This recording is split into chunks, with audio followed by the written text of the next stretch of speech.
Good morning, everyone. I'm Riley King, and welcome to the Riley King Newscast right here on the Riley King Network. Let's begin. First up, Spalding Turnpike reopened after car fire.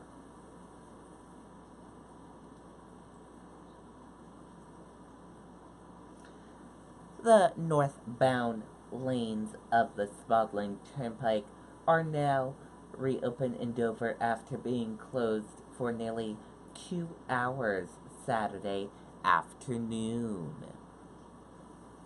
Emergency crews responded to the area of Exit 9 for reports of a car fire.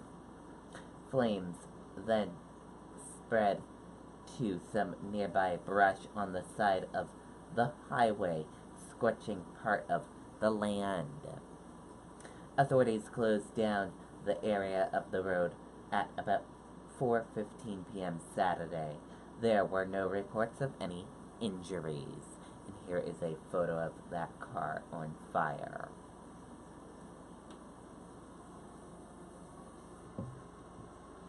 As you can see, this is the car that caught on fire on the Spalding Turnpike northbound. And it is reopened now, as you can see.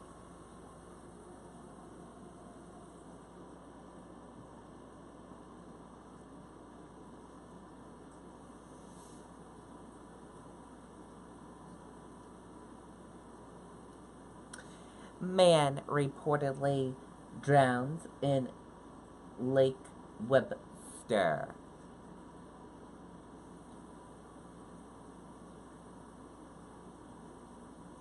Webster police investigating after a man's body was recovered from Webster Lake Saturday. Police said several civilians, including an off-duty officer, as well as responding officers, went into the water and pulled a man out of the water. Police have not identified the victim.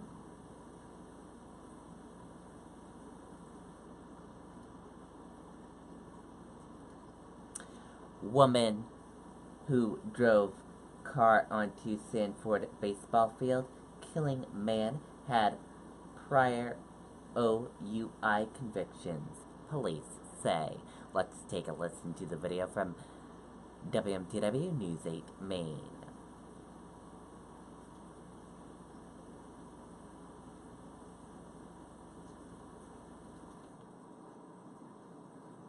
Modern Pest phrase of the day is quiz. Tell me everything you know about spiders. There are thousands of different types of spiders found worldwide, but only a handful. To learn more, visit our pest library online at modernpest.com. Woman tried to slam into to get out of the baseball complex here in Sanford. Police say that she first drove across the baseball field while a game was going on. Eventually, she left through this gate, the main gate at Goodall Park, but in doing so, struck and killed a pedestrian.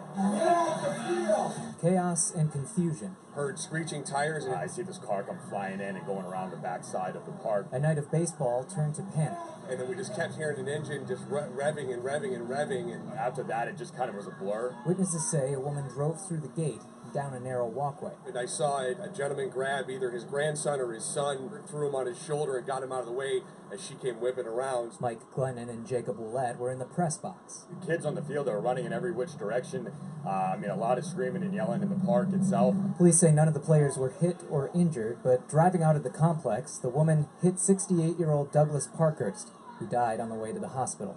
Mark Stewart says he tried to help Parkhurst shut the second gate, hoping to contain the driver. I stepped up the hill away from the fence, and that gentleman, it happened so quick, he had nowhere to go. I mean, I was from me to you away, and I can't get it out of my head. Police eventually arrested 51-year-old Carol Sharrow, charging her with manslaughter. Some of the hundreds of people in the crowd said Parkhurst, whose grandson was on the field at the time, was only trying to help. I mean, he tried to do the right thing and just try to at least keep her in there to prevent her from getting out, and maybe hurting somebody else. And Also fearing the impact the incident had on the young players. 13, 14, 15-year-olds on one field, and then a much younger on the field across the street. And for me, they shouldn't have to witness that. Police are asking anyone who might have had video of the incident or even a first-hand account to give them a call to assist in the investigation. In Sanford, Joe Glauber, WMTW News 8. Okay, and there you go on that video and that report.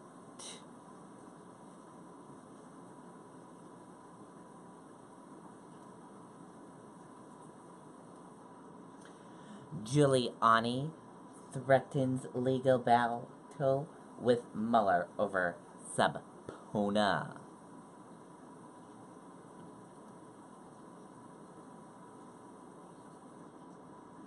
Let's take a listen to the video from ABC News. Scent? Yeah, it smells amazing in here. Is that lavender? Yes, breathe it in.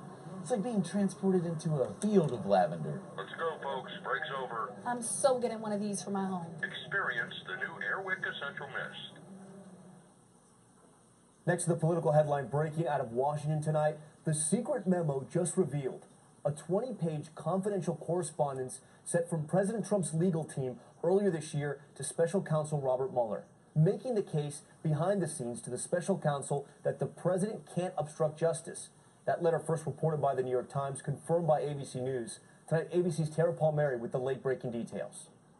Tonight, a shocking secret memo written by President Trump's legal team leaked to the New York Times. The 20-page memo reportedly hand-delivered to the special counsel's office in January, making broad claims that the president cannot be guilty of obstruction in the Russia collusion case or be subpoenaed to speak to Robert Mueller. The Russian collusion hoax. It's a hoax. The memo, a blueprint for Trump's defense. His legal team argues that, quote, as the chief law enforcement officer, it would amount to him obstructing himself. They also added that he has the power to, quote, terminate the inquiry or even exercise his power to pardon. Does the president have the unfettered power as President Clinton had, President Reagan? I used to have the pardon attorney work for me with President Reagan. He gave out 900 pardons, far fewer than Obama or President Trump. I'm a big believer in the pardon power. The president's lawyer, Rudy Giuliani, who was not a part of the legal team at the time, confirmed the contents of the letter to ABC News, telling ABC News, quote, if Mueller tries to subpoena us, we're going to court. The memo stating, quote, in light of these voluntary offerings, your office clearly lacks the requisite need to personally interview the president. Right, but what happens if Robert Mueller subpoenas the president? Will you comply? Well, we don't have to. He's the president of the United States. We can assert the same privileges other presidents have. 40 minutes before the publishing of the New York Times story, the president accusing the Justice Department and the special counsel of leaking the letter. Tweeting, when will this very expensive witch hunt hoax ever end? So bad for our country. Is the special counsel Justice Department leaking my letters to the fake news media? Should be looking at Dems' corruption instead? There's no evidence the leak came from the special counsel's office. Giuliani telling ABC News, it's the latest example of why he and the president are waging a PR battle with Mueller's team. Tara Palmieri joins us now from the White House. And Tara, I know you spoke to the president's attorney, Rudy Giuliani. He says even though this memo was written in January, it is still the defense the president plans on using. Well, Tom, you're right. Even though it was written about 5 months ago and by a totally different legal team, Giuliani says the legal defense strategy is still the same. That is a very broad interpretation of the powers of the presidency. Tom? Tara Palmieri from the White House tonight. Tara, thank you. And this programming note, much more on all of this tomorrow on This Week, a very big show when George goes one-on-one with the president's lawyer, Rudolph Giuliani. Okay, and there you go on that video and that report. And that does it for the Riley King Newscast right here on the Riley King Network. I hope you all have a great rest of your day, and I'll see you back here later on today for another newscast. And I'll have a news report coming up in a little bit. Goodbye, everyone.